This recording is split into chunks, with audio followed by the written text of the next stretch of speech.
What's up, everyone? It's your host, Ghost, coming to you live with another wonderful video. How is everyone today? I am doing just well. I know. I'm late. But that's okay.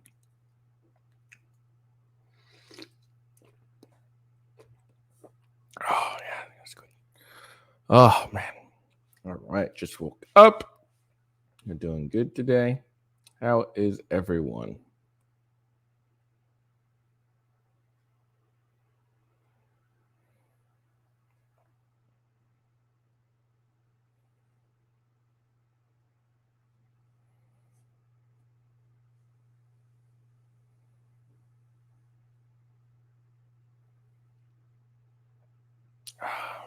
All right. Sorry. Just organizing all my stuff. I got a lot of it, apparently.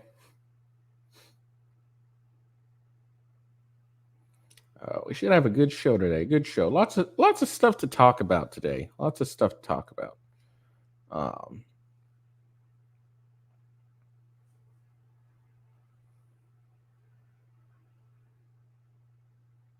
sorry. Okay. So, but yeah, it should be a good show. We got a lot of stuff to talk about. I got something new going on that I will share. I'll probably do it halfway through my video. If you follow me on Twitter, then you know exactly, or you probably have an idea of what I'm going to talk about. Okay. And if you don't follow me on Twitter, make sure to follow me. Oh, I'm sorry, not Twitter, X, because that's their name, X. Follow me on X, official W Ghost. It's the best way to learn when I'm going live. How many people do I even have follow me? I have a very low account because I am brand spanking new to all this wonderfulness. So 37 followers. Yeah. All right. But make sure you follow me on X at official W Ghost. Again, I always announce when I'm going live, and I'm very nice, and I put the links below so that you can, find where I'm at and what I'm doing and when I go live. I don't have a unique code at Rumble, so it makes it a little hard when it comes to trying to find me and whatnot. I'm not that big. I mean, I just started out, but I got how many people at this point? I got 6 people on my with Ghost and 7 with Gaming with Ghost, so I'm getting there. And then speaking of, shout out to DAndroid13 who just started following me about 4 hours ago. So shout out to you, my man. Thanks for the follow. I hope you watch this later and give it a big old like. But yeah, my 2 Rumble channels are with Ghost and Gaming with Ghost. And then my YouTube is with Ghost. So if you're watching us on YouTube, obviously that's where it is. And make sure you sorry, memory blinking. Make sure you give me a subscription there and like the video on Rumble as well. And then on Kick, I am Gaming with Ghost as well. So those are all my 4 channels. I used to have a lot more, but it's starting to be a headache to set everything up. So, but anyways, let's get to the topic at hand. Today, we're going to talk about the Andy No trial. It's got a verdict that was rendered. I don't agree with it. But who the fuck cares what I think?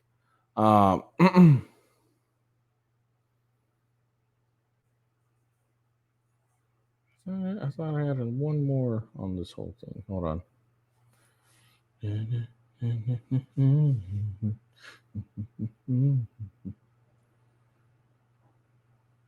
I think that's what the problem was. Unless I did it twice. Hold on.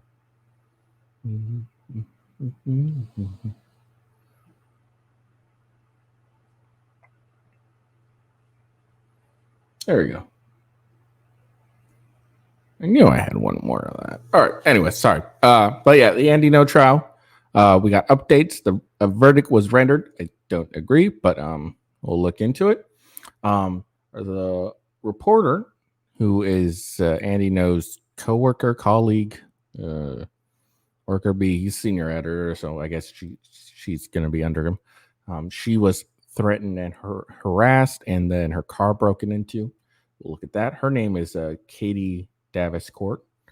Yeah. So that happened. A racist teacher was fired, and it's not the racist you think. So we'll get into that. She's from Texas. She got fired for some very terrible things, and it's good she got fired. And then we're gonna look at some J6 shenanigans, and then a Seattle cop retires. And then we're gonna look at some hosts.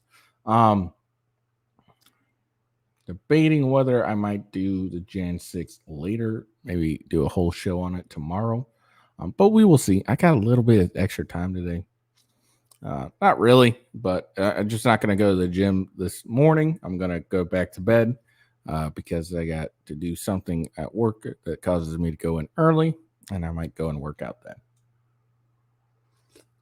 then. And then, so yeah. But anyways, we may do the J6 shenanigans. We'll definitely do the Seattle cop retires, and then we're going to look at some hoes and make comments and offend people. All right, so let's get into it. Hold on, I gotta...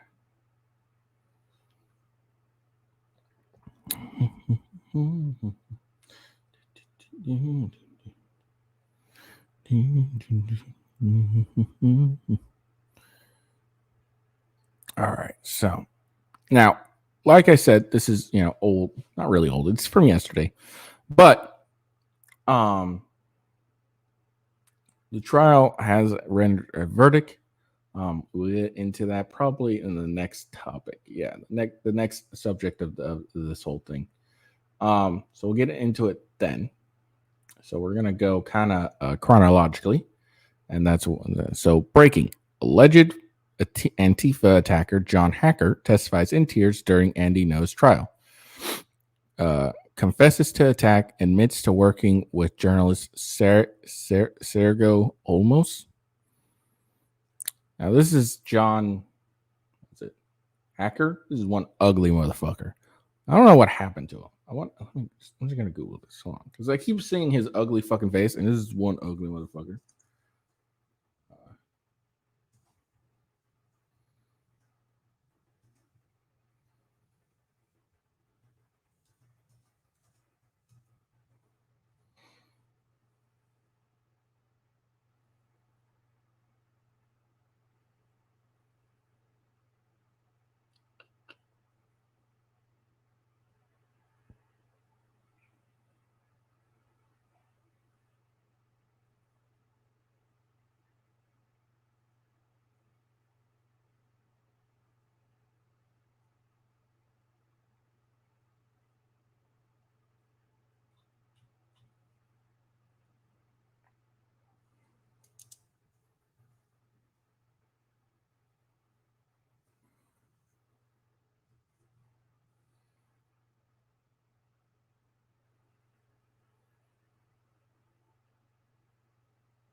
Okay, I can't figure out what happened to his face, but he's an ugly motherfucker.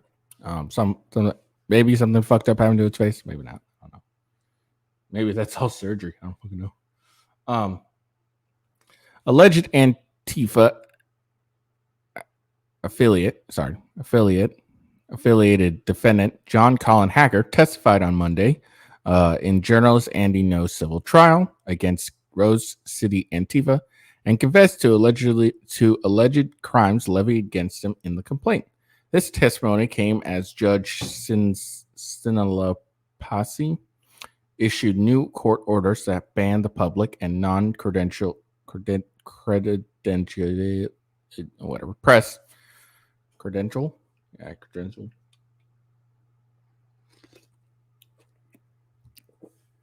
pressed from being in the courtroom for the duration of the trial. This decision was made due to multiple disruptions in the court since the trial began last week, as well as safety concerns. Hacker has been accused by Post Millennial senior editor and Andy Ngo of assault, battery, theft, and intentionally infliction of emotional distress over multiple alleged incidents of violence, which began in 2019, according to the complaint. No is seeking $300,000 from Hacker in damages.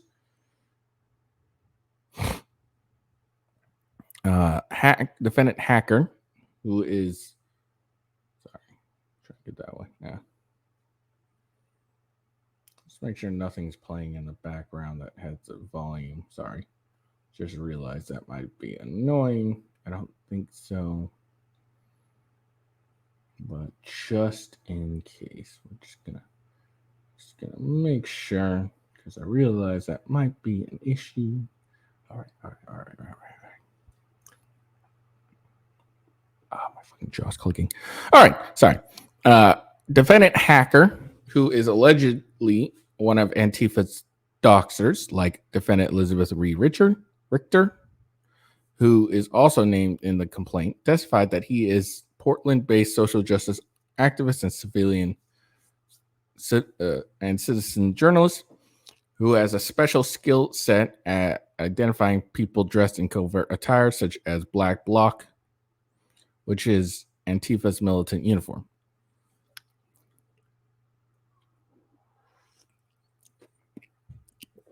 He testified in his deposition that one of his primary jobs is to identify right-wingers that infiltrate events.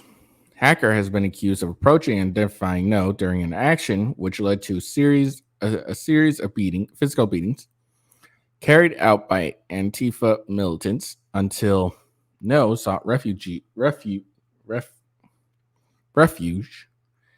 inside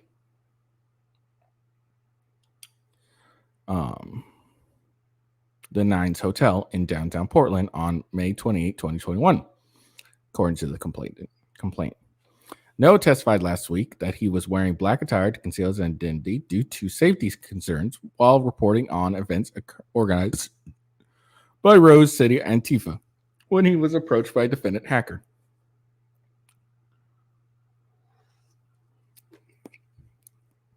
Hacker was allegedly the first person to approach No that night, according to No's testimony. During sworn testimony, Hacker testified that he allegedly approached No because the journalist was wearing goggles that stood out amongst the crowd. He said that he had asked the individual a question about his goggles, not knowing it was No at the time. He suspected the person was No after observing his mannerisms and body shape, according to the testimony. Hacker said that after he had allegedly approached No, he revealed suspicions about No's identity to independent journalist Sergio Olmos. While Hacker testified that he approached No and told Olmos about his suspicions that night, saying he believed it could have been a story, he did not admit on the stand to tell anyone else about No's covering the protests that night. God damn, this is just this is a really ugly fucking dude. Like, you know, maybe he's got burned or whatever, but dude, this guy's ugly as fuck. Kind of scary. When asked during cross-examination about utilizing Twitter to allegedly dox people, Hacker testified, "I feel like it's important that people know there's a lot of right-wingers that infiltrate, and so anytime that happens, I note it on Twitter." However, Hacker also recalled that he had spoken to defendant Elizabeth Richter shortly after approaching No. Richter has also been accused of broadcasting No's location on livestream, doxing journalists on Twitter, and encouraging more assaults on No during the night. These allegations have been backed by evidence which has been submitted to the court by No's team. During testimony, it was revealed that the defendant, Richter, had thanked a badass fucking comrade for identifying No on Twitter following the vicious attack. Hacker testified that he was unaware of who Richter was referring to in her tweet, and Richter testified that she did not recall who she was referring to. Yeah, sure. Okay. After these two defendants approached No, he was brutally beaten by a group of Black Bloc Antifa militants that chased him throughout downtown. Portland surveillance video evidence show No testified that this was the incident broke him. Defendant Hacker was visible on surveillance video roaming with the mob of Antifa reportedly after they had attacked No. In one video, a militant that had beaten No is seen speaking to Hacker and places his hand on his shoulder in what No teams alleged looked like a congratulatory manner. Hacker testified that he did not witness the assault and does not know who No's attacker story. Bullshit. Despite testifying he's a specialist in identifying people even when they obscure their identities, Hacker asserts during cross-examination he does not know who attacked No. Yeah, I don't believe that at all. The defendant claimed that he wasn't positive about No's identity until after he was in the Nines hotel and being filmed. Hacker testified that he avoided No after suspecting his identity due to a prior lawsuit involving No. While on stand, Hacker had broken down in tears and told No that watching what had happened to him was heartbreaking. No testified he does not believe Hacker physically beat him that night.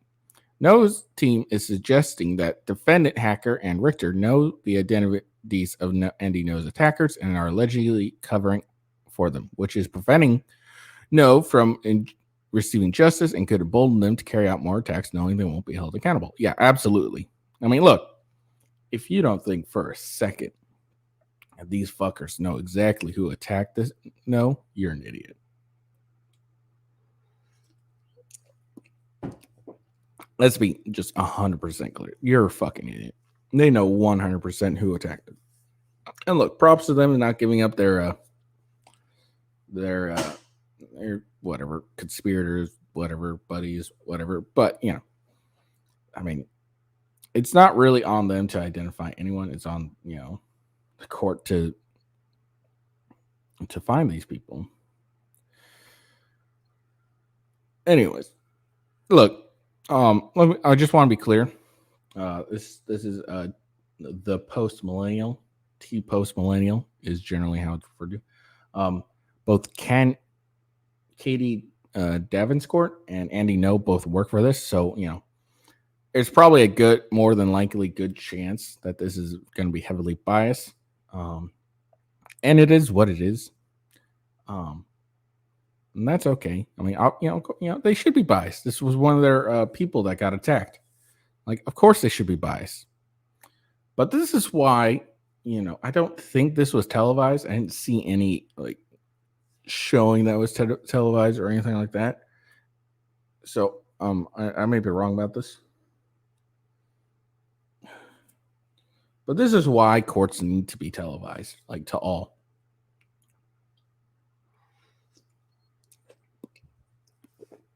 Because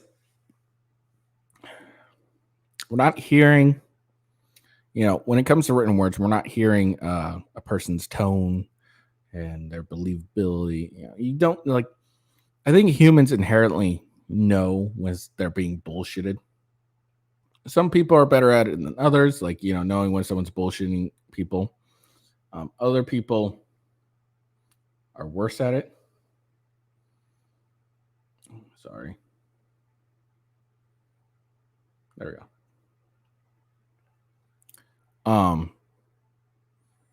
But yeah, you kind of back in the was it the Kyle Rittenhouse trial. If you listen to the managers of Carport, wasn't a place where Kyle was defending, you could tell those motherfuckers were lying out of their ass. They were really terrified. I mean, and of course they were. They were terrified that they would be sued civilly by people who got injured. So of course they were like, no, we didn't ask them to come and help us.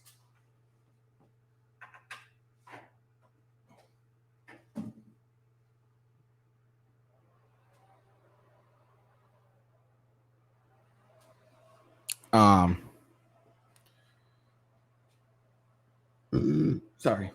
But yeah, you could tell by just what they were saying. These motherfuckers bullshitting out their ass. They're bullshitters. So, you can't really tell through the written word how believable this guy is. But I don't believe for a second this guy doesn't know who attacked Andy. No.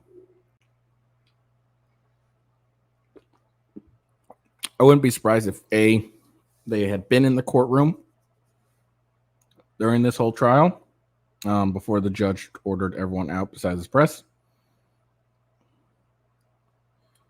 And then, two, or B, they were outside protesting. I 100% believe that the people that attacked Andy were there.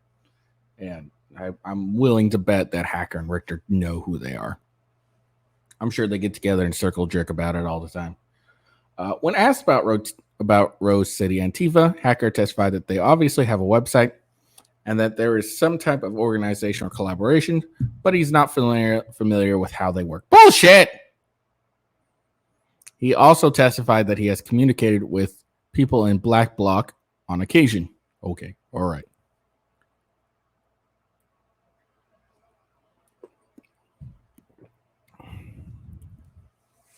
Regarding the May 7th, 2019 incident in which Hacker allegedly assaulted and forcibly took No's phone.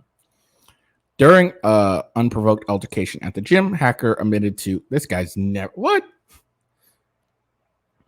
This guy doesn't go to the gym. He went specifically to attack Andy. Hacker admitted to pouring water on No, slapping the phone out of No's hand, and then taking off with it. No testified that this was the first time he had been approached in a hostile manner in his personal life. The defendant showed remorse for his action and testified that he had acted on impulse, stating that his actions were inappropriate. Hacker alleged that he targeted No because he was upset with his reporting a few days prior. He allegedly confronted No about covering for fascists and allegedly false reporting on an anti-ISIS protest that Hacker had been involved in organizing. Yeah, okay. I'm sure Andy was definitely false reporting, because the people that that have nothing to hide always attack journalists they don't agree with at all. They always end up attacking them and trying to make sure that no journalist that is of the other side is there to watch and cover what's happening. That's what people that don't do what what Andy reports does.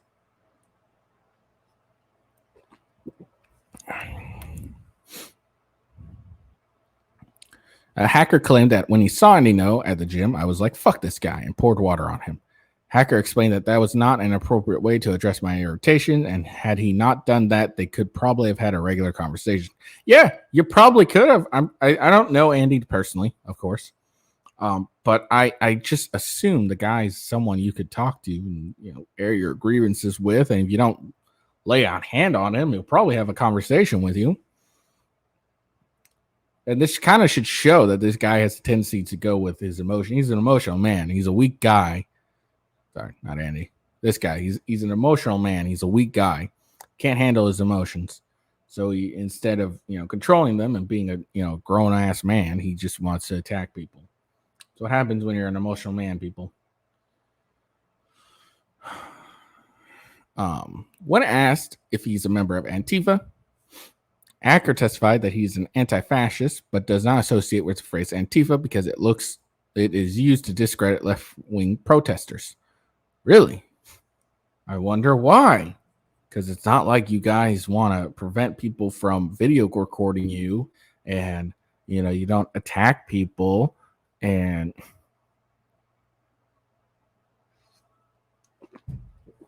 while at protests, Hacker said he covers the events and also does cop watch, which is looking for police officers in order to alert protesters about the whereabouts of those officers. Regarding his personal life,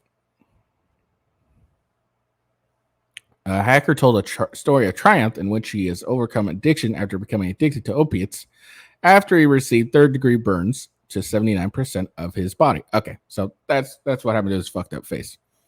I'm not being nice. I'm really not. I'm not trying to be nice either, because fuck this guy. So yeah, if you think I'm being insensitive, I really don't care. I don't like this guy, and I don't care. And dude's fucked up. His face is fucked up.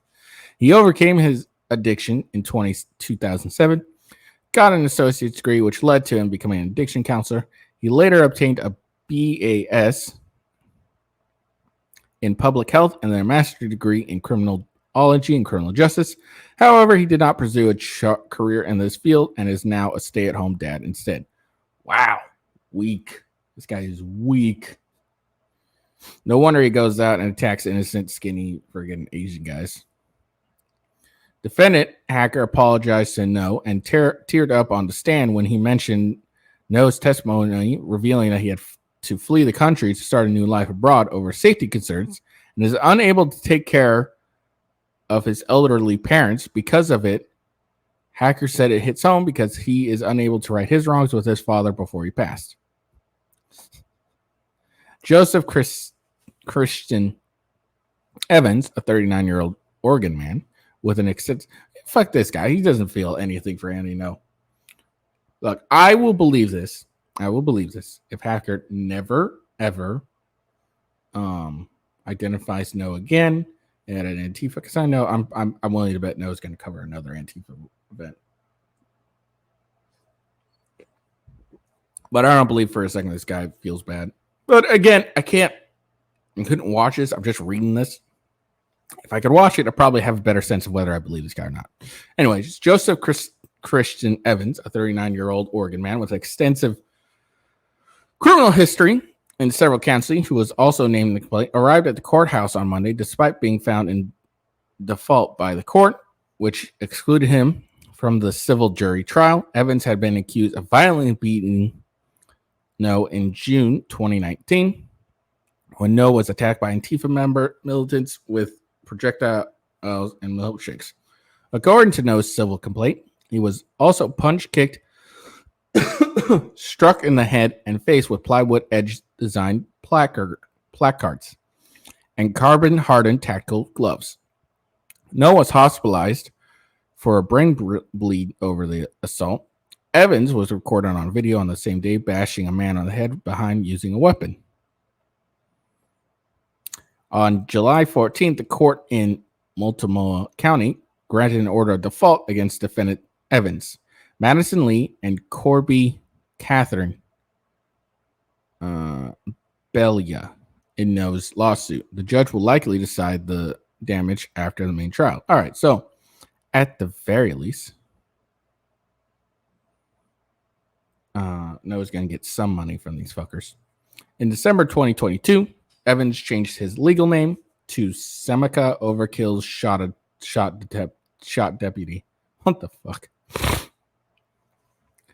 And his legal sex is now non-binary. Judge Patrick W. Henry signed an order finalizing Evans' request despite being under litigation at the time. Okay, so then that's how you can catch up there. All right, so that's that. All that wonderfulness.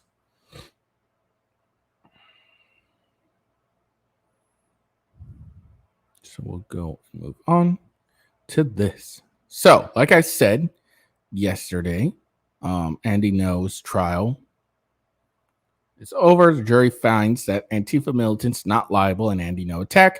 Defense attorney declares, I am Antifa. Again, another reason why trials should be videoed or, streamed live, because it would have been hilarious to watch that shit. Here's ugly motherfucker. Here's defendant. I don't know who this is.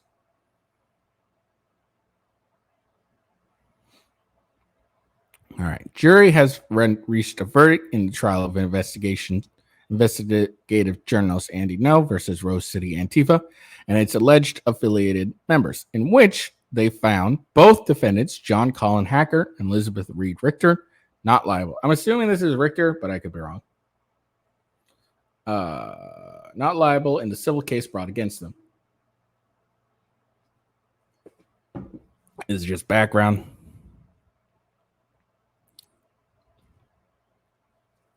All right. Defendant Hacker and Richter, who allegedly worked as Antifa doxers, which after identifying No has led to a series of beatings on May 28th, 2021, were found by the jury on Tuesday not liable for all these claims.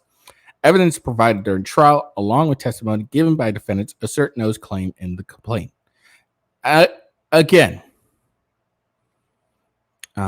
we don't know if this is 100% accurate. All we get is the report. And of course, I could go and probably, ask for the documents and all this stuff. I'm not going to do that. Is that being lazy? Absolutely. That's a lot of fucking work. But also, I won't understand any of this stuff. It would be easier if I could just have watched it. Really wish this trial was live streamed. But again, I didn't know if it was or not. I don't know if it was or not. It should have been, regardless. During closing statements, defendant lawyer Michelle Burrows told the jurors that not only does she self-identify as both a progressive and anti-fascist, she strongly declared, "I am Antifa," and insisted upon making herself an "I am Antifa" t-shirt, which she said she would wear after the trial. Okay. So the lawyer's a terrorist. Got it. I think Antifa's labeled a terrorist organization. I know BLM is, but I think Antifa is as well. Despite Antifa's significant recorded history of violence, she told the jury that Antifa's unfavorable reputation is untrue and depicted that the organized militant group as activists fighting for social justice and civil rights. Okay, sure. In defense of Antifa, Burrows said, "Resistance in this country has never been peaceful." I mean, MLK was very peaceful. Okay. However, as she argued before the jurors, Burrows admitted that the black-clad people had physically beaten No were in fact terrorists. A defense attorney went on to say that journalist Andy No has dirty hands. He indicated that No is a doxer as well because he uploaded publicly available mugshots of Antifa affiliate individuals that have committed crimes on his Twitter account, which has over 1 million followers. Okay, just so everyone knows, doxing isn't illegal. If it's publicly available, it's not illegal. And I mean, that means like literally, like even like doxing where you live and stuff isn't illegal. No, don't get me wrong. It's wrong and it shouldn't happen, but it's not illegal. And I think that's very important for people to understand. People can, tell they can, if it's publicly available. And pretty much if you own a house and you it's a matter of public record somewhere. So it's really not illegal to dox anyone. And I got this from a lawyer, Ricada Law. So. And don't get me wrong, I fucking hate doxing. I mean, if you dox me and, you come violently to my house, it's not going to end well.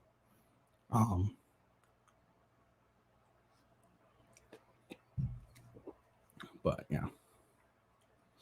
Okay. In addition, the defense lawyer said that since the U.S. has an unregulated internet, what? So? No needs to take responsibility for the words he says on the internet and adds that his conduct has not been pristine. She also attacked No's credibility as a journalist, despite providing the jury with no evidence of the allegations that would have discredited him, other than saying he's a liar and that provides half-truths. Furthermore, Burrows claimed that No reported had created a rager machine that generated so much revenue for Mr. No. Yeah, but I'm pretty sure he would have been happy as long as if he didn't, even if he didn't make as much money if he hadn't been attacked brutally. Before closing statements, Judge Laplace informed the court that the trial jurors have raised concern about being doxxed and claimed that people are trying to find out their identities. The judge then enacted even stricter safety measures that had already been ordered for the court. After announcing her retirement and that this would be her last trial, thank God, Burrows told the jurors that she will remember each one of their faces. Burrows did not take time to provide evidence as to why the two defendants should be free from charges, but rather used the time to defend anti-fascists and attack No's credibility as a journalist. The attorney for Andy No Dorothy Yamato, had a different approach in her closing statements.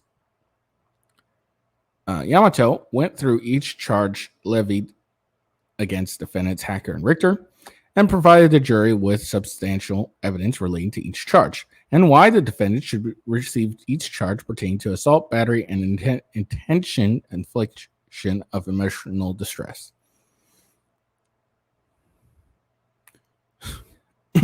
In her rebuttal, the attorney encouraged the jury to be mindful of what is evidence and what attorneys have been saying. I've heard allegations and things that have happened that are not evidence. There are lots of attacks against my client's credibility as a journalist. He lies, he misstates. Did the defendants show you his actual posts? Yamato questioned after the defense team failed to provide evidence of No's alleged inaccurate reporting during the trial, claims that were used to discredit him. Yamato explained to the jury that while Hacker and Richter may or may not have physically beaten No on the night of May 28, 2021, the defendant can still be held liable for battery, assault, and intention of infliction of emotional distress due to state law. In regards to battery, the defendant would have to be found guilty of intending to cause harmful or offensive contact with the plaintiff and directly or indirectly cause a harmful or offensive contact with the plaintiff. Yamato argued that this charge is applied to Hacker when the defendant had poured water on No and slapped No's phone out of his hand in May 7, 2021, which Hacker admitted to during testimony. Regarding May 28, 2021, the defendants can be held liable for battery by substantially assisting or encouraging someone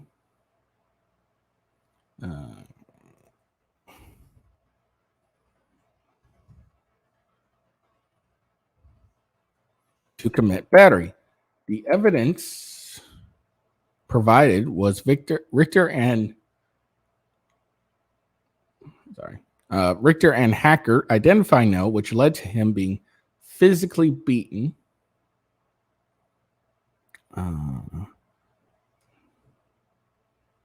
The key factor was to identify an infiltrator and beat up the infiltrator. Is identifying the infiltrator substantial assistance? Is that encouragement to commit assault? You saw evidence of the defendant's inability to identify anyone. Is that encouragement? Is that substantial assistance? Yamato questioned, adding, is it encouragement not to reveal identities? Does that encourage them to continue attacks if they know they won't be held accountable?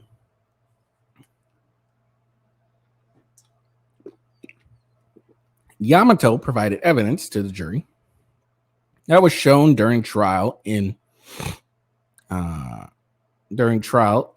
which Hacker and Richter were seen on surveillance video shortly after No had been beaten and only after they had revealed his identity. In regard to causation in concert, in which evidence would have to show the attacks on No were mutually contrived or planned, agreed on, performed in unison, or done together, Yamato explained that Richter's tweet, which was provided as evidence during the trial, appeals to this charge. After No was beaten, Richter had tweeted out, "Our comrade that is a fucking badass spotted him." No's attorney explained that assault in civil does not require contact, but rather intent and plaintiff's awareness. According to No's lawsuit, on May 7, 2019, John Hacker splashed an unknown liquid at a local gym and forcibly took Andy's No phone. When Hacker refused to release the phone, gym employees allegedly interfered and returned the phone to No. According to the plaintiff, No management later terminated Hacker's membership, and Hackers testified that these allegations were true. On May 28, 2021, Hacker allegedly took part in actions that led to No being beaten by Antifa Mom. On that day, No was monitoring Antifa's attacks on the Portland Justice Center and Portland Police Center precincts when Hacker allegedly approached him. The Antifa mob then alleged, "That's Andy, get him." Hacker testified that he approached No and identified him to another journalist. No survived one street beating, which was captured on security tape. No was able to flee, ended up in the Knights Hotel on 525 Southwest Morrison Street. Defendant Richter pursued No into the hotel before being rejected by hotel officials who asked Richter to leave. Richter then backed out, video shows. Richter is seen on video screaming to Andy, "I can't wait for you to come out, Andy." Richter is accused of live streaming broadcasting video of Andy No in the hotel after he had been brutally beaten by his assailants, describing his location inside the hotel and verbally encouraging more assaults on No. Video evidence of this was provided during trial.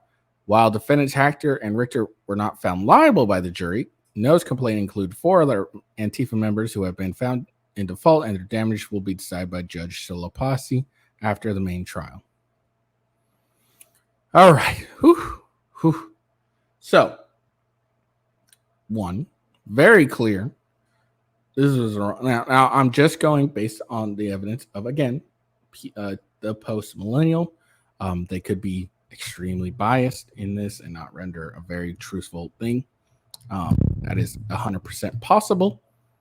I'm not saying that's the case, but I'm just saying that's a possibility because Andy knows a part of their crew and everything like that. I mean, they're part of his crew. They are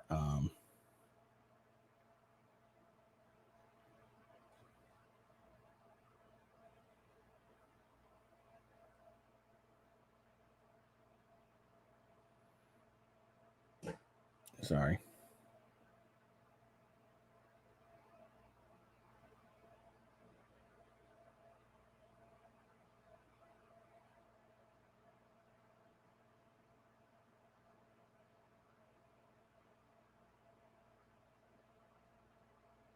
Sorry. Distracted. I forgot what I was saying.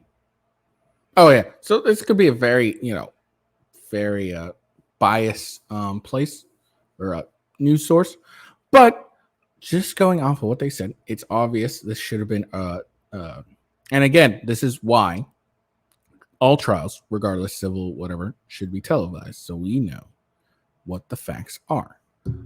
If like the Rittenhouse case was only reported by news source, you wouldn't be able to tell how much of a liars the carport people were, how believable Gage Grosskreutz was, and none of that. How believable Kyle was, none of that. So that's why all trials should be, whether civil, criminal, should be televised under except for rare circumstances. All right. But yeah, but going off of what they said, what the post write, and I don't know on any of these people personally, but I'm giving them the benefit of the doubt that they are honest individuals and try to report the best they can. The best they can. Mine blanked for some reason. But yeah, so just going off of what they presented, these people should have found liable easily. This should have been an easy case of liability. I mean, the fucking defendant attorney didn't even provide any evidence to back up her claims, and she just talked about anti-fascism. That's all she talked about. Okay, that's all she got, apparently. But yeah, so that's that's it. That's it. They should have been found liable easy. This should have been an easy case. Now, why weren't they found liable? Well, it's very easy to know why. They weren't found liable because people were afraid of the jury. They even raised concerns about being doxxed.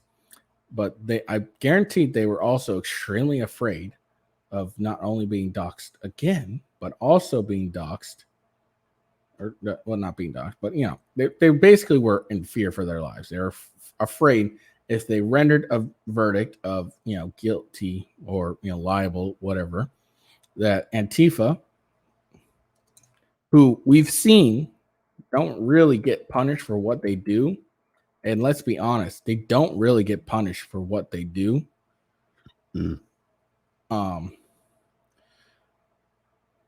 We've seen them not get punished for what they do. And so they figured, hey, these people aren't gonna, the police aren't gonna protect me. They let a whole city burn. So why the fuck would I, do anything against them? So I guarantee that's why they were found not guilty. That's my opinion. I don't have any facts to prove this up. But that's how I am going to go with it. So before we get into our next topic, we'll say this. I'm probably not going to get into the Jan 6 stuff.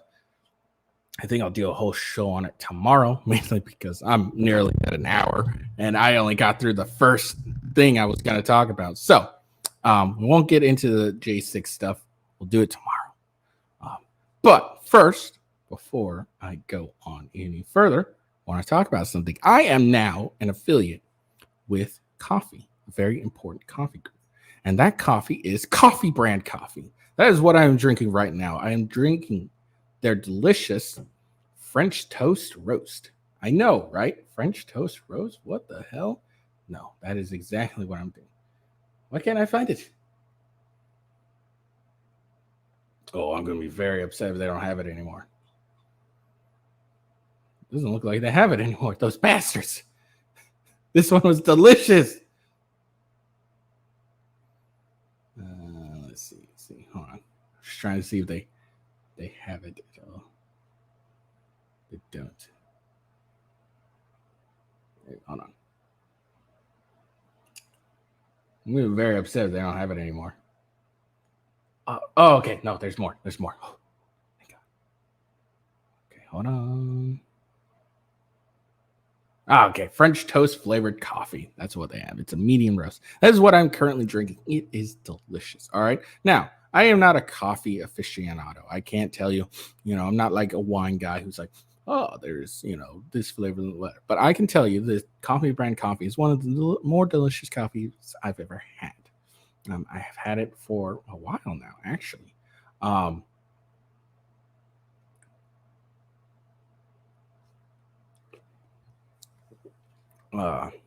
So, like I said, there's the French toast one.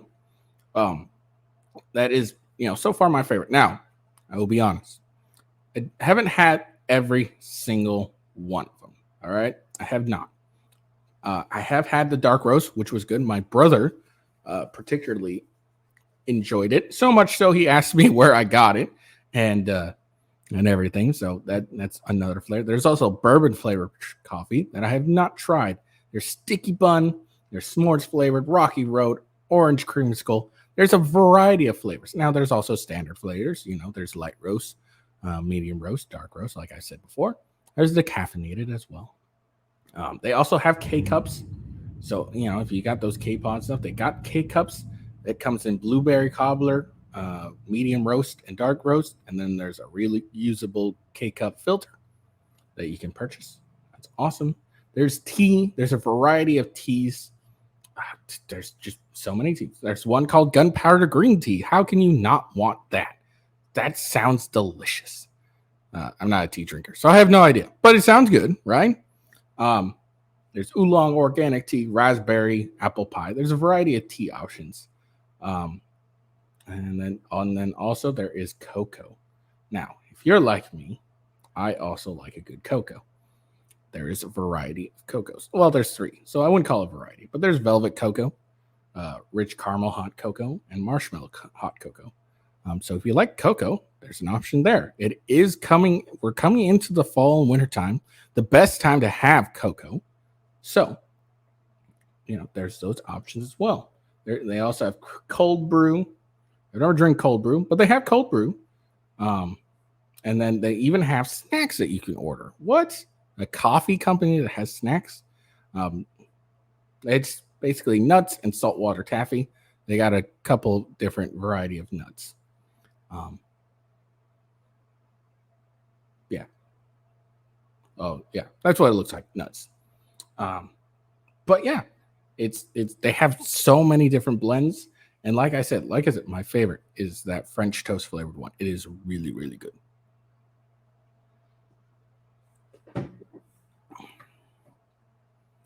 At the time of purchase, all your coffee is hand roasted to order, and which means they wait until they get the order to fire up the roaster. So it's freshly roasted, and that also means,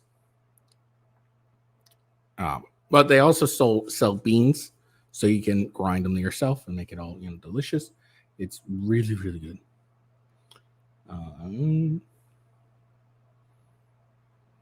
Now, uh, obviously, I give very positive reviews.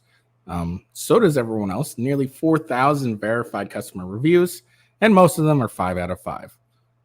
So I definitely would recommend you give it a try. Now, if you decide to give them a try, and let's be honest, I'm not going to advertise for something if I'm not if I'm not enjoying it and using it, and two, if I wouldn't get paid for it, because I am a hoe. I am a money hoe. So if you decide to use coffee brand coffee, this is my referral link. The coffeebrandcoffee.com/?refer equals W with ghost.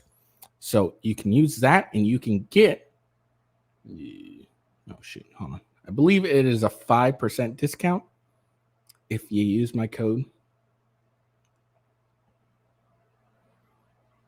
Oh, wait, I can just do this. There we go. Yes, it's 5% discount for your referral code.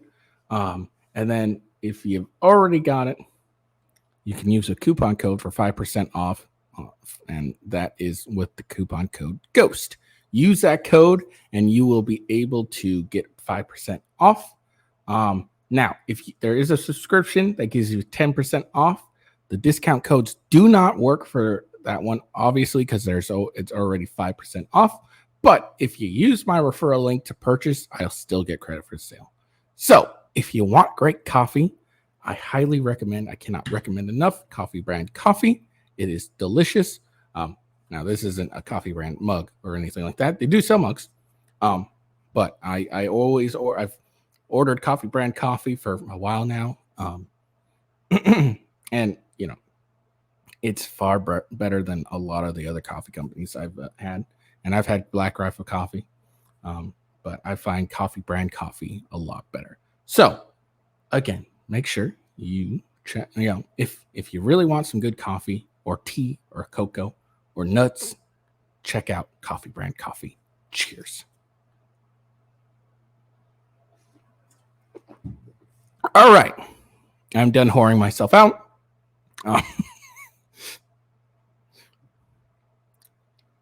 So let's move on. So this is going to be on Katie Daviscourt and how she was being threatened. Definitely need to update my shit. I wonder, I can't do it mid-broadcast, can I? I want to change it now just because I'll forget if I don't. So I'm just going to do that really quick.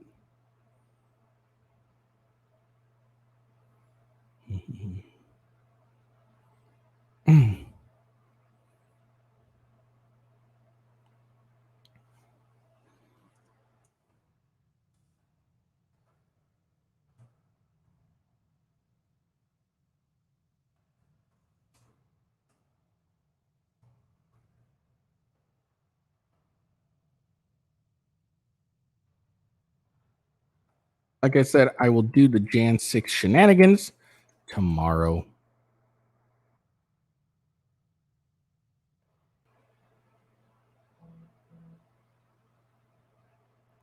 Cool. So I'll do that tomorrow. And yeah. All right, hold on.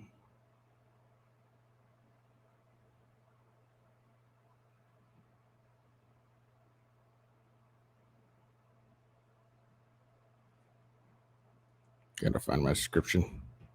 Oh, my daughter's up. I can hear clumping around the upstairs.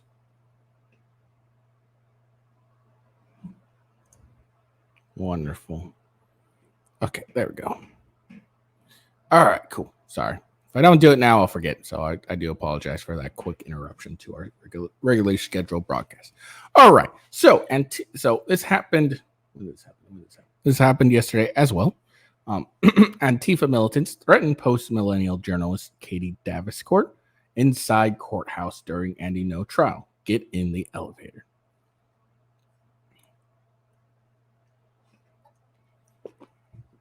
I guess I should do something first.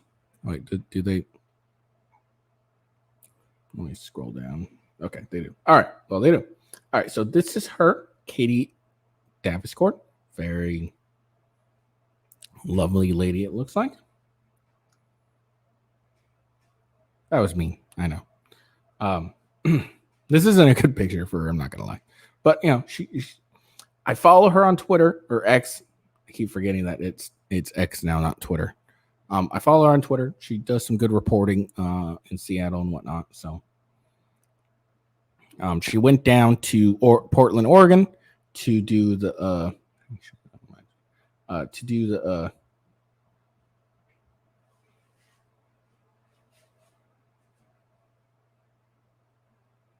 yeah, someone just pointed out something really interesting. I didn't even think about that. See, I'm only human.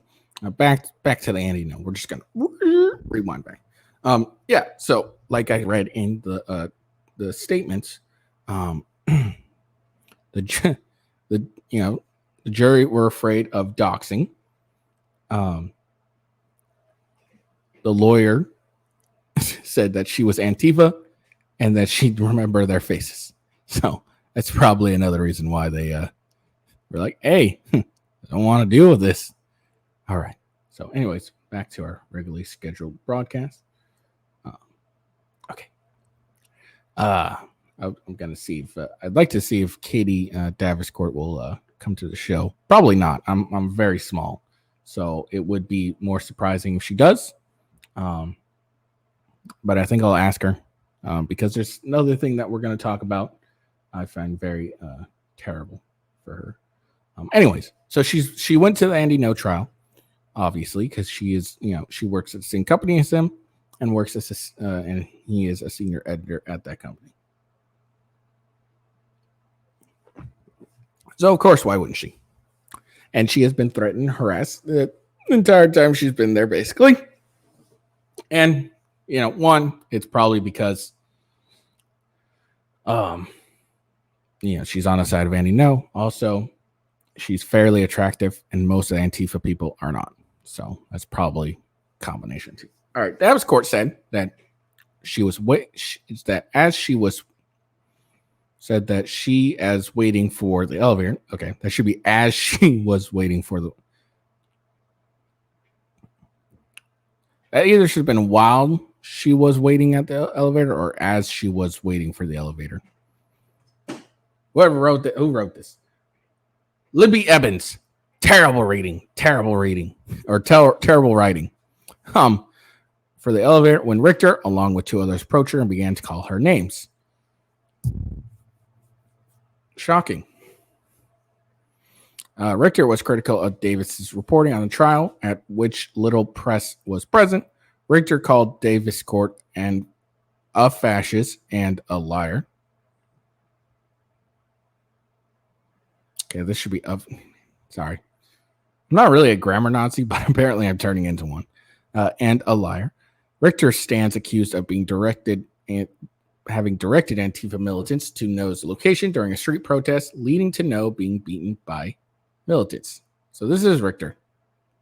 Yeah, so she's very ugly. I know, she's ugly as fuck, goddamn. Isn't it weird that all Antifa members or leftist crazy people are all pretty fucking ugly? Like, most of them are pretty fucking ugly. Very few attractive ones. So, kind of explains their anger. I'm mean. All right. Danelle James stood against Richter at the elevator. James reportedly helped run Richter's Twitter account, which they used to dox people. James joined in the harassment, Daviscourt said.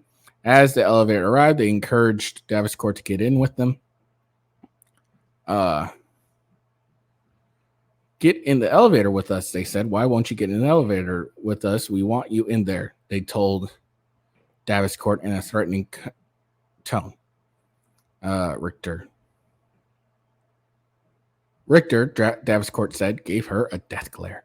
Daviscourt made the decision not to enter due to safety concerns. No shit. This is not the first time Richter has approached Daviscourt inside the courthouse during trial. A few days prior, Richter confronted Daviscourt and accused her of being a fascist. As Daviscourt was on the phone with the post-millennial, Hacker approached her and could be heard asking Daviscourt about her reporting. Daviscourt was outside the courtroom when Hacker asked, "Why are you lying in your reporting?" Oh, okay. Cameras are not permitted. Okay, so I was right. Cameras are not permitted within the courthouse, and the post-millennium was told directly by a clerk of the court that outlet was not permitted to record or take photographs. Why are you lying about your reporting?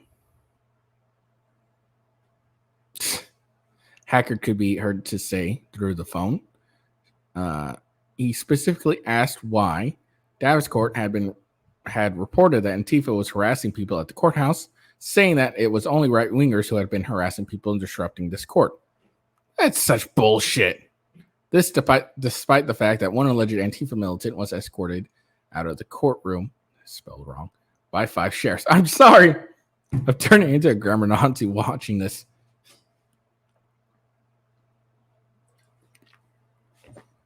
I'm skipping through this because we already read this. As jury deliberated, Daviscourt reported that people were milling around the halls and tensions were running high. The harassment of Daviscourt comes after Noah was also harassed by Antifa on his way into court on Tuesday. Noah was able to identify alleged tormentors in court. The jury, who has not been photographed, told the judge they had concerns about being doxxed and the people were trying to find out who they were. Trial has been going on for over a week. Noah took the defendant to court to try and get justice. Blah, blah, blah. So there we go. Now, is this the only reason I'm reporting this? Is because no. Because another thing had happened. See, another important thing happened. Gotta look at this right there. All right. After this is Daviscourt. This is her Twitter. Give her a follow.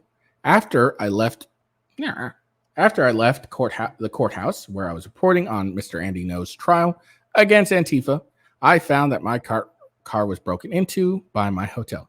The windows were busted, items were stolen, and personal identification documents were taken. Now, we're going to watch the video, and I'm going to give you my opinions.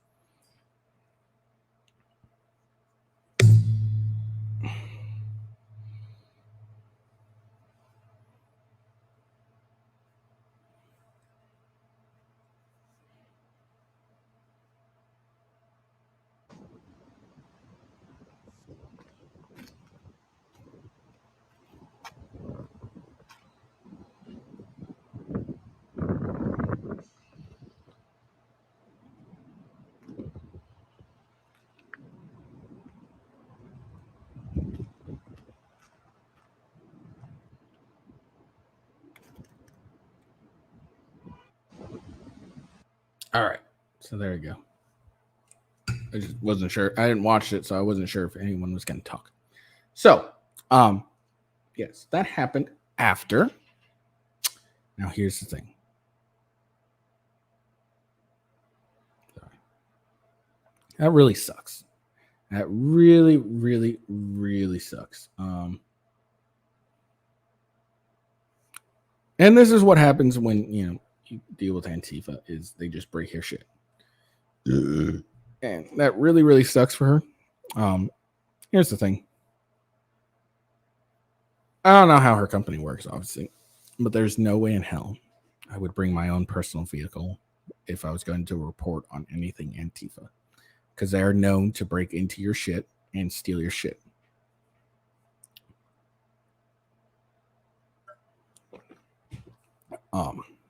That's like, everyone knows that's what they fucking do. Sorry, I'm going blank for a second.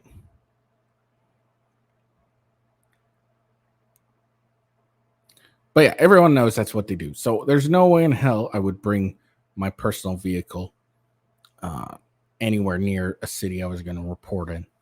I'd either rent a car, take a cab, whatever. Now, I think, again, I don't know how her company works, but I think it would have been entirely reasonable to be like, hey, will you guys pay for me to rent a car for X amount of days that I got to go to do this trial? Antifa likes to break shit and, do all this stuff. I don't want my personal vehicle to have to deal with this. And then if that was a no, either A, spend the money, get the extra coverage. Always, if you rent a car, always get the extra coverage where you can just walk away. No matter what happens, you can just walk away from it. That always get that coverage. I always get that coverage. And I am an extremely safe driver, but I always get that coverage. And then also what you should do is make sure there are no fucking personal documents at all. Like, keep your registration. Like, if it's your personal car, obviously you got to have your registration, all that. Bring it with you. Make sure there's no receipts or anything in there. Make sure you take all, your registration, your insurance card. Just keep it with you. She's a woman. She has a purse. I'm going to assume. Most women have purses. Yes, that's a little sexist, but it's true. It's also very true.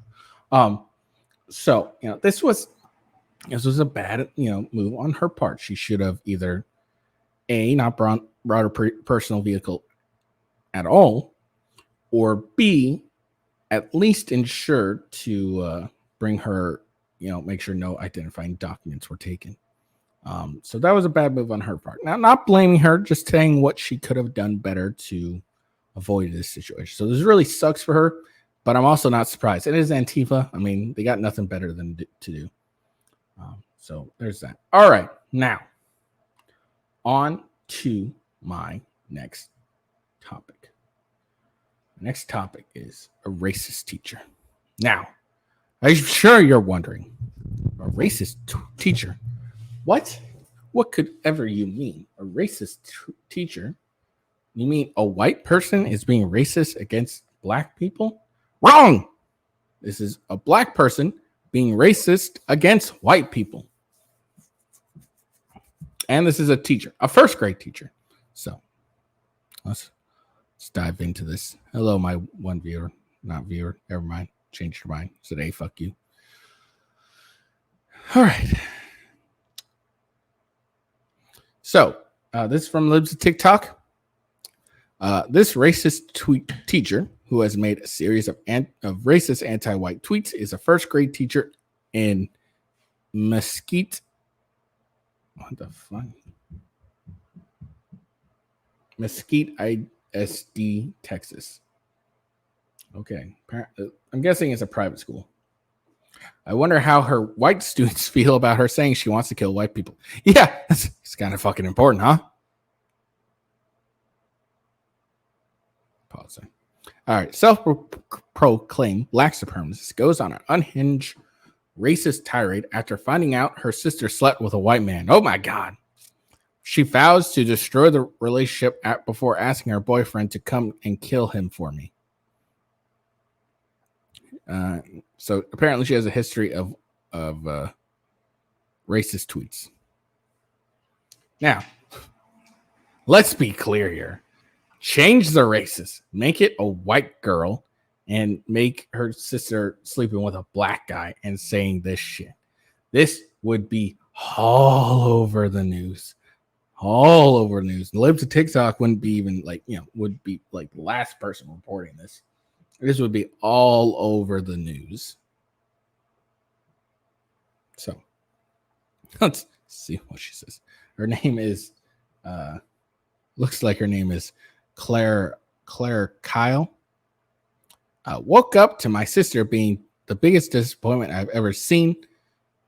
Look at the color of the arms wrapped around my sister. My poor sister laid up with a pasty in my fucking house.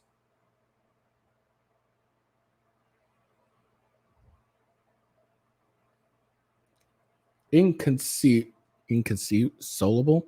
How many white classmates does she have? My sis letting all of your take turns on her. The disappointment I feel right now. Our parents raised us better than this. This girl spent all her dowry and now lay up with a white. What the fuck?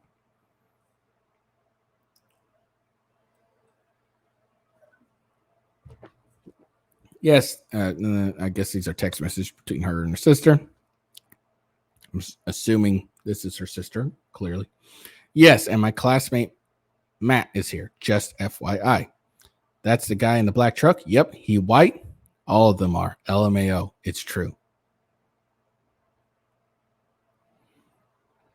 So. Oh, here we go. Y'all already know why I'm having a bad day. Okay. I'm willing to bet. This is a filter right fucking here. It's a, you know what filter is? Hold on. I'll show you what filter is.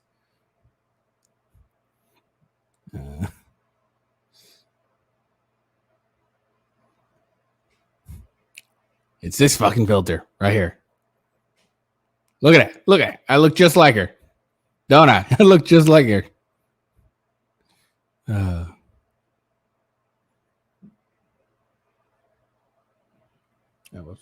Hey, my sister's a cave dweller smasher. In my house? On this land? I just want to let y'all know that I'm about to do everything in my power to fuck this relationship up. And it's going to be so fun and so satisfying to watch. I had to call my man for backup. I can't believe has this fucking cave dweller in my freaking house. Did she introduce y'all? No, she didn't. Oh my God. I'm trying to stay calm. She know I'm a racist. Hold on.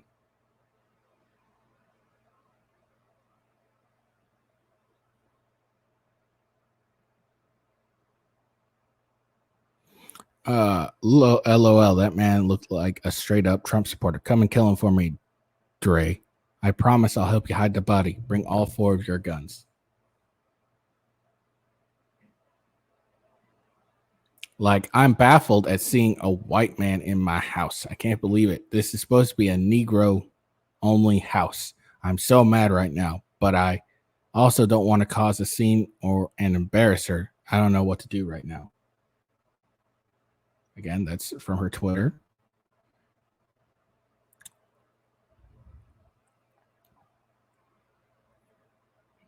I would not give a damn if a white person had what my bio says, because we already know y'all are evil people. So it's right on brand. And there are definitely white pages on here with my bio and worse.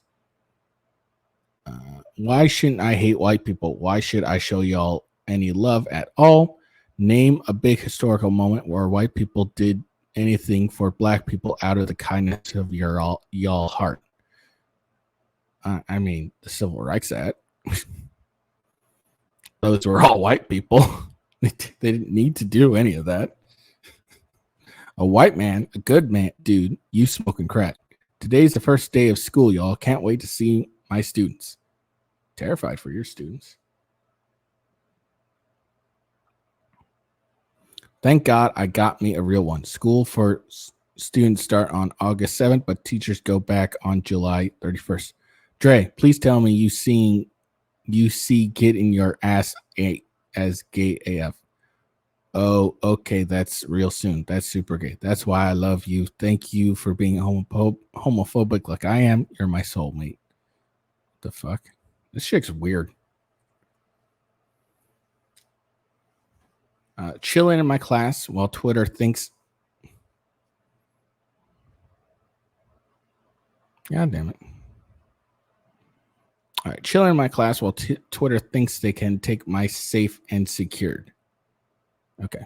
All right. So this is crazy white lady or racist. Sorry, called her a white lady. This crazy chick, this racist chick.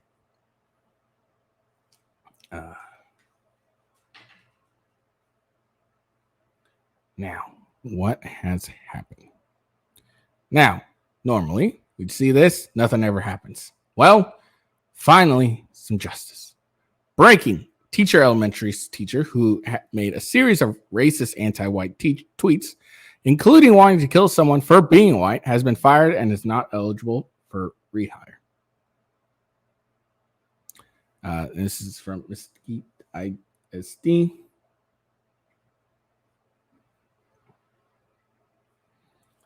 At approximately 4 p.m. yesterday, Mesquite ISD became aware of a series of alarming racist statements posted to X, formerly Twitter, account of a teacher at Thompson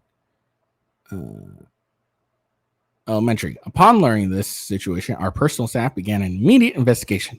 As of this morning, the employee is no longer a part of the Mesquite ISD organization and is not eligible for rehire. Due to privacy restrictions, Mesquite ISD cannot comment on the details of personal matters. Nevertheless, the highly offensive statement posted to her X account do not reflect the values and standards of Mesquite ISD, and the district condemns them in strong terms. Good on you. Very good on you. Look, you want to be an anti-white whatever. Hold on. If you want to be that, good for you. Live with the consequences. And these are the consequences. Oh, hold on. The consequences are that you're going to get fired. Like, how the fuck are you going to go?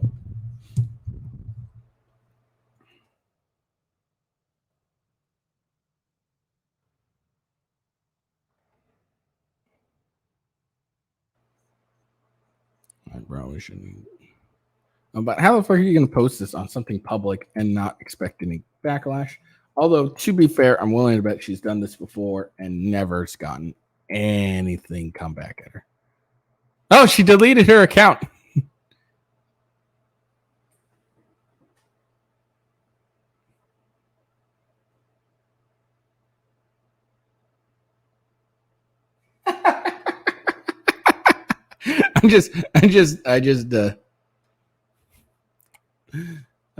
I just looked up her account.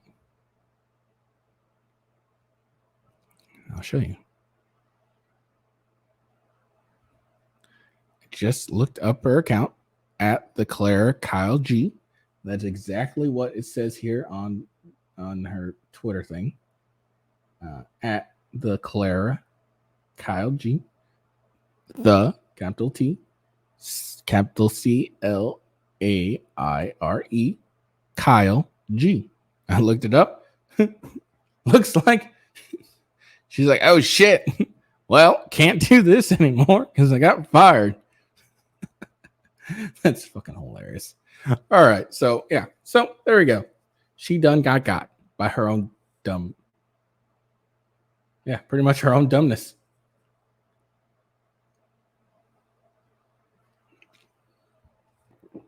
All right.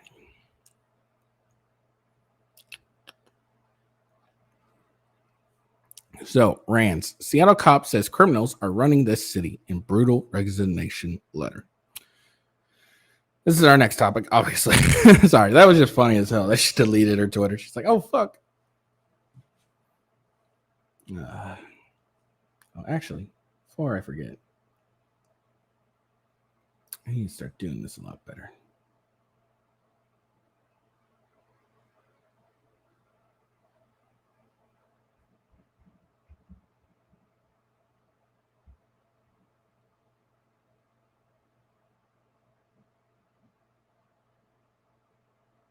Oh, shit.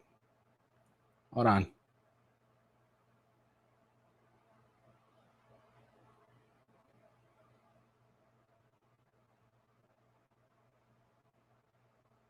There we go.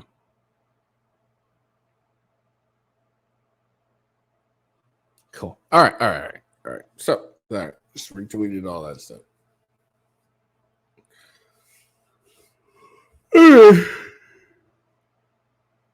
So, yeah. So, anyways, there you go. Lieutenant Jessica Taylor served in Seattle Police Department for the last 23 years, but she called it quits August 1st, and she made sure she didn't leave quietly, providing a rare in-depth look into how officers perceive the city and local lawmakers. Taylor refused to fill out the exit form, which asked questions like why an officer is leaving, who is their new employer, and what the officer liked most and least about working in the department. Instead, she offered Chief Adrian Diaz. I feel like Chief should be capitalized because it's the title. Man, I am becoming a grammar Nazi from watching all this shit, from doing this. Anyways, a 15-page resignation letter that promised an unfiltered, raw, and unapologetic description of why she made decision to retire. Oh yeah. Okay. This is terrible. All right, just continue. I want to go out with the truth. Oh, this is 14 minutes. Okay, no, I'm not going to listen to this. I want to go out with the truth. Taylor explained in an exclusive interview with the Jason Rand's show on KTTH. Taylor did not hold back her criticism. She shared the letter with the Jason Rand's show on KTTH out of fear the department would make it disappear. Probably. Chief Diaz, let me tell you, the state of Seattle Police Department and the city is a disgrace, she wrote in the letter. She shared with Jason Rand's show on KTTH. The toxic mix of Seattle City Council absurdity, the spineless of the mayor, the leniency of the prosecutor's office, and your failed leadership has accelerated this city's downhill slide straight to rock bottom. The problems were already brewing before you came on the scene, but since your arrival, it has since been a free fall into anarchy and chaos.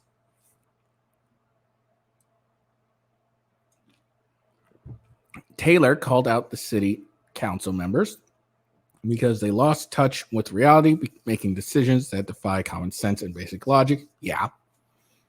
Their priorities seem to be playing politics and pandering to radical ideologies rather than genuinely serving the best interests of the city and its residents.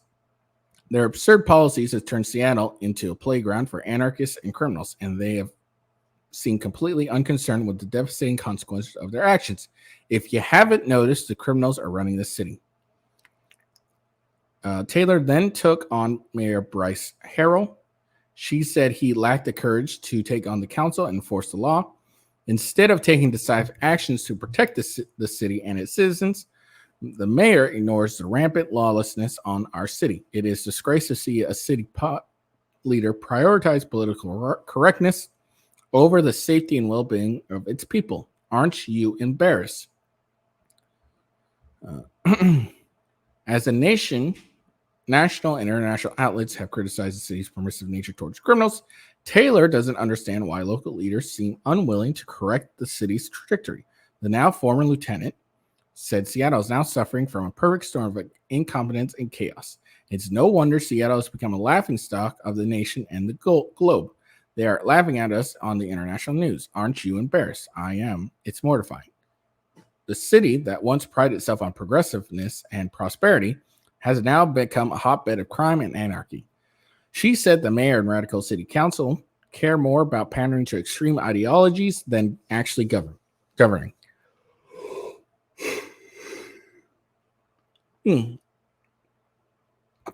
It's a disgrace, and it sees a city leader prioritize political correctness over the safety and well-being of its people. Listen, Seattle.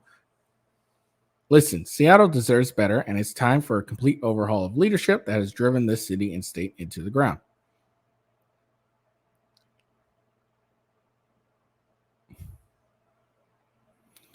Okay, so what are your reasonings for leaving? You will not be steering the exit interview with this questionnaire. I will. There are 15 type pages, all initialed, attached to line exit for public disclosure and transparency. None of this is your business. I like her. Sideline. The job took its toll on Taylor. She suffers from trigeminal neuralgia, a chronic disease that causes severe facial pain. Thanks to the COVID-19 vaccine mandate, she was sidelined. Despite the department being severely understaffed.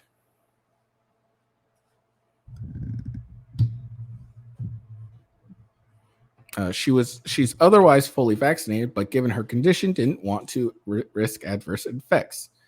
And I bet Seattle PD is rehiring all those people they sidelined or fired for not wanting to take the vaccine. While Taylor was not permitted to work, the department was under siege from council members seeking to defund it. And while the council debated how to cut 50% of the department's budget, cops were being demonized by the fringe council members like Tammy Morales and Teresa Mosqueda. Since then, nearly 600 officers have left the department. SPD is dangerously understaffed, and the officers and their families are suffering. The hours are ruthlessly long, and due to the staffing crisis created by you, the mayor, and the council, these unsafe conditions are entirely unacceptable. Completely. They have been working for years without a contract, also unacceptable.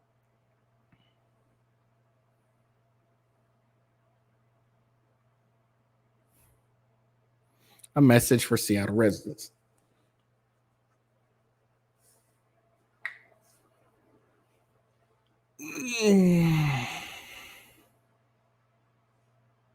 Despite her concerns, submitting her resignation was a bittersweet moment for Taylor. She loves the city, spending time volunteering to help the homeless and volunteering for the Special Olympics. She was also recognized by the National Guard with a Patriot Award, who honors supervisors who go above and beyond to support soldiers in the National Guard. Taylor got into policing to help her community.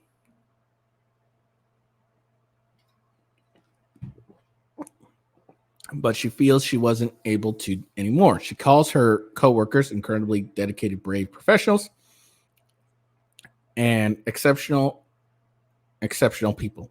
She now lives in Tri-Cities with a job outside of law enforcement, and while she won't be serving as a Seattle officer anymore, she still deeply cares for the community. She also has a message for the residents. The officers on the street are the backbone of this department, and they'll do anything they can and fight tooth and nail to make sure the public is taken care of. And apparently a Seattle PD spokesperson did not respond to criticism from Taylor. Of course I'm not. While we don't address personal issues, the Seattle PD is working alongside our city partners to restore the department to over 14,000 officers. We want our officers to feel valued, respected for their hard work every day, and we continue to highlight the work that on a routine basis. And right here's the PDF, and you can look at her full resignation letter. Hold on, let me get you guys, in case you didn't see it.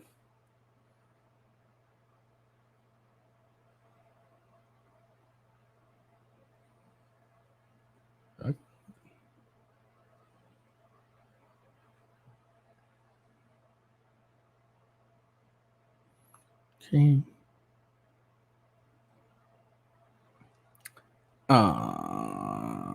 Okay, and if you follow at Jason Rands, you'll be able to find when he did this, and you can click and look at the link yourself. All right.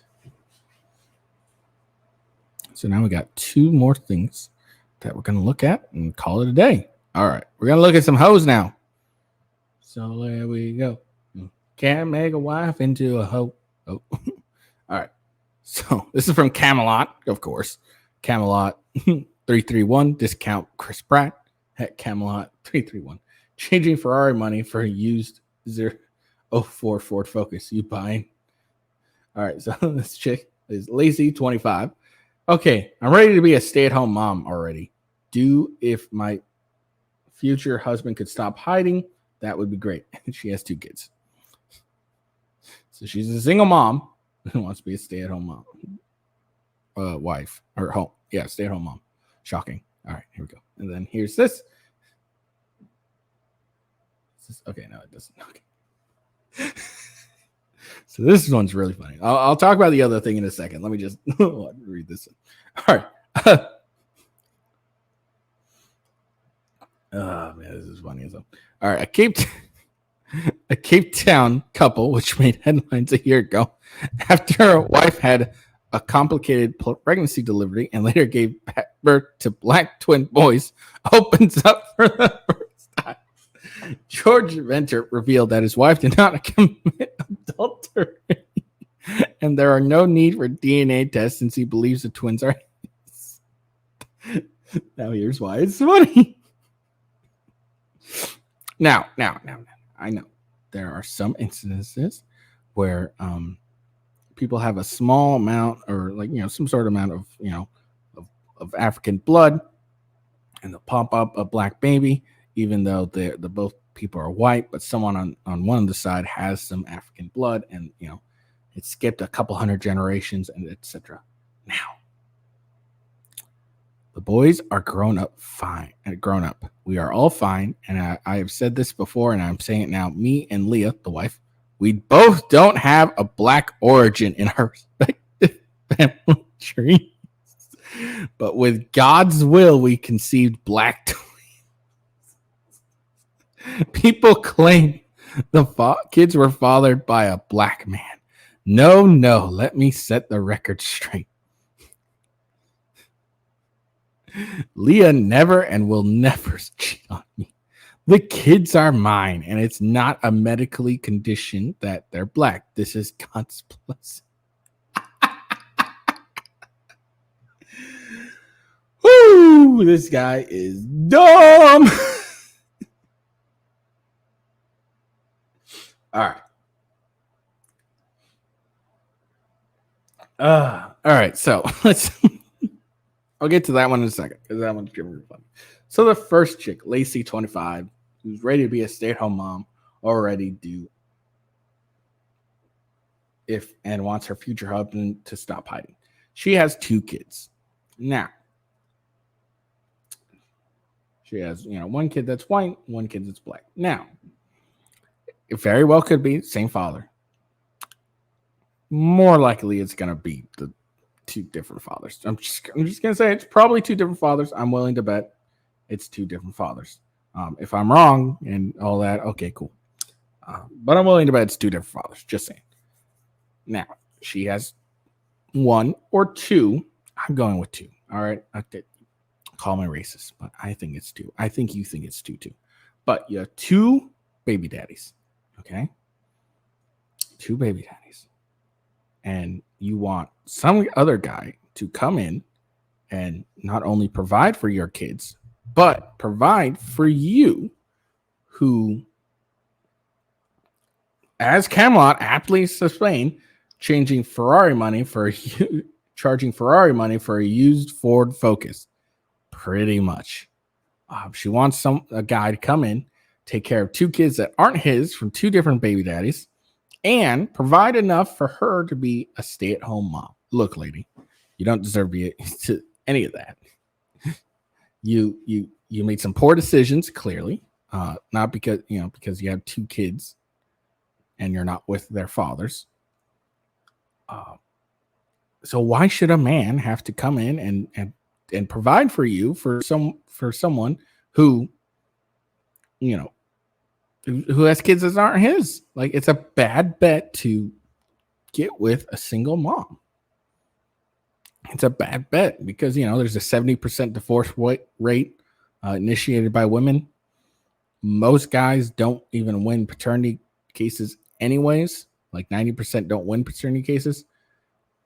So why would he come in and rescue this girl?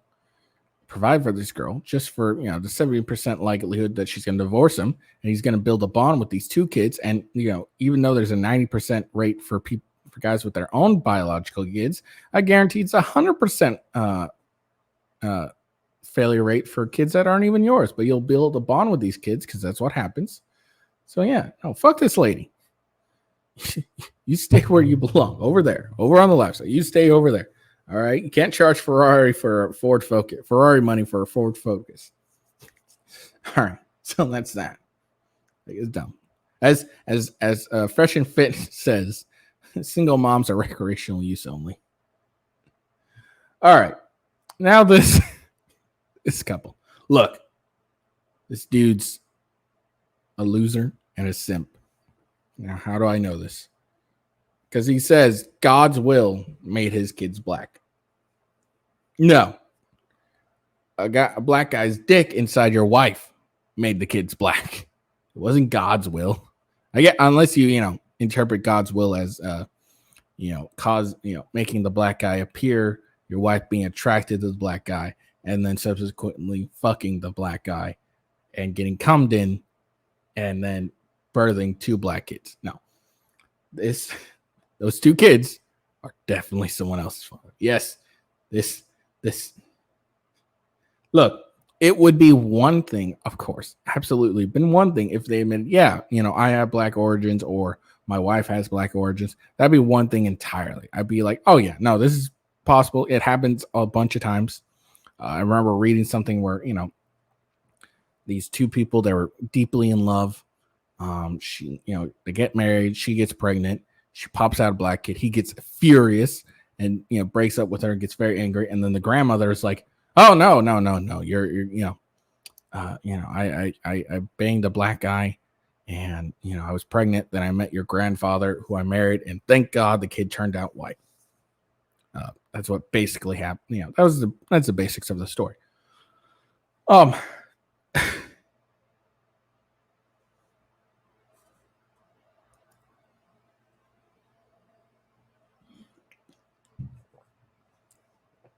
But this is clearly not the case, because it even admits that they don't have black origins. He says there was no need for DNA tests. If you're so confident, then why not get the DNA test? Like, look, I know it's not going to happen, but let's shut these naysayers down. No, I guarantee she's like, no, I don't want to do a DNA test. She does that whole thing that women do. What, you don't trust me? Why are you getting a DNA test? Do you not trust me? And all that stuff. Look, look. If my wife popped out 2 black babies or a black baby, I get a fucking DNA test. I don't know of any, black DNA in my family tree. I haven't done extensive research. My brother has, but he's not mentioned it. If our kid comes out with like the whitest snow, blonde hair, blue eyes, I believe that, because I got some Swedish in me. So if that came out, I probably believe that. Our daughter, I know she's mine. I don't need a DNA test. Now, how do I know? Well, she looks like me. She looks exactly like me almost. She's got my hairline and everything. I'm sorry, this article just makes me feel, dude, this chick cheated on her husband, and her husband's definitely a simp. He is definitely a simp. He probably has no confidence whatsoever, thinks this is the best he can get, and so he's just lying to himself. No, this chick cheated on you. She fucked another dude. Like, come on. Oh man, that was funny as fuck. Oh, need for DNA test. I know my wife wouldn't cheat on me. No bullshit. She totally cheated on you. She got the BBC and got God. All right, guys. Well, that's the end of the show. I'm glad I ended it on that. It made me laugh. I hope you guys liked the show. I thought it was a good one. I ran for a long time, nearly 2 hours. Like I said, I'll do the January 6th stuff tomorrow. I was running low on time, and I didn't want to do, I probably would have gone like 3 hours doing this shit. But anyways, make sure you follow me at. Make sure you follow me on X at officialwghost. And again, Coffee Brand Coffee. Use this referral link. Get yourself 5% off, and then the coupon code is Ghost, and that'll get you 5% off as well. Make sure you follow me at Rumble and YouTube with Ghost, and then my gaming channel, Gaming with Ghost, on Rumble and Kick. I hope you all have a great time, and make sure you follow me, and more importantly, like the video. All right, peace out.